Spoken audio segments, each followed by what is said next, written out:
En tant que professionnel, peut-on toucher les enfants encore aujourd'hui? Question délicate où on a envie de répondre oui, bien sûr, et on a même en tête qu'il y a une nécessité à ne pas laisser le corps au dehors de la relation, de l'accompagnement, de l'apprentissage.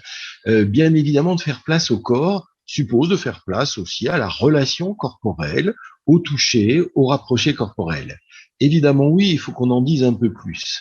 Et pourtant, on vacille à dire dans un contexte sociétal de représentation extrêmement diffusée et heureusement diffusée de tout un tas de maltraitances, d'attouchements, de risques en tous les cas, d'excitation autour du corps, qu'on est aussi dans un contexte où peut-être il n'est pas bien facile et on serait presque tenté sociétalement de dire oula que non, il faut faire très attention à toucher et à approcher le corps. Et donc on a une tension obligatoire entre l'intérêt, l'aspect tout à fait précieux d'être attentif au corporel et des enjeux à quoi être attentif. Et donc on va être obligé de travailler en permanence sur cette tension.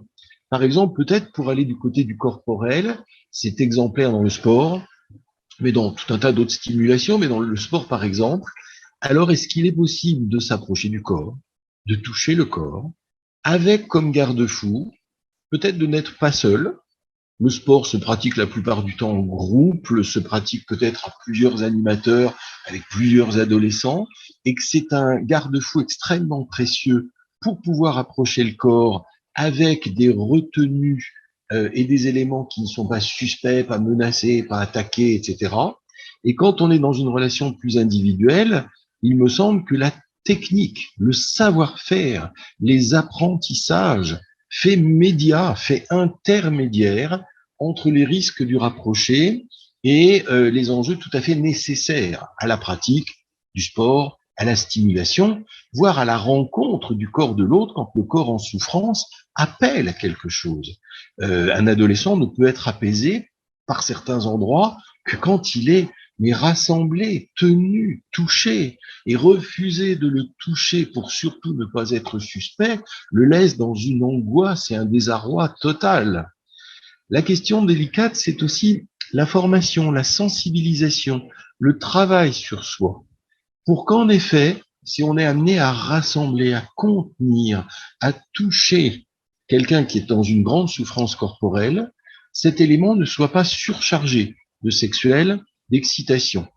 Et on sait bien qu'un toucher, ou toucher l'épaule d'une adolescente, pour la saluer, pour lui tapoter sur l'épaule, pour lui rappeler une consigne qu'elle a quand même oubliée ou bafouée.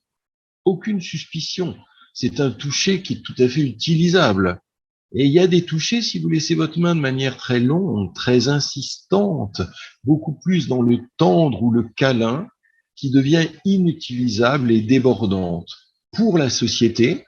Et la société ne permet pas grand-chose aujourd'hui, mais pas que. Pour l'adolescent, peut-être bien qu'il y a tout de suite quelque chose qui est une énigme, qu'on ne peut plus traduire ou qui est suspecte.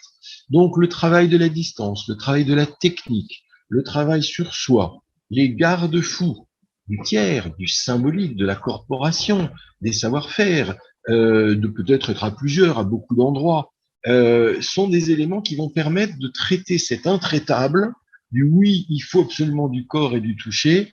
Est-ce qu'on peut encore s'en approcher? Ça me paraît navigable, mais navigable avec un mode d'emploi et avec une réflexion éthique permanente et continue.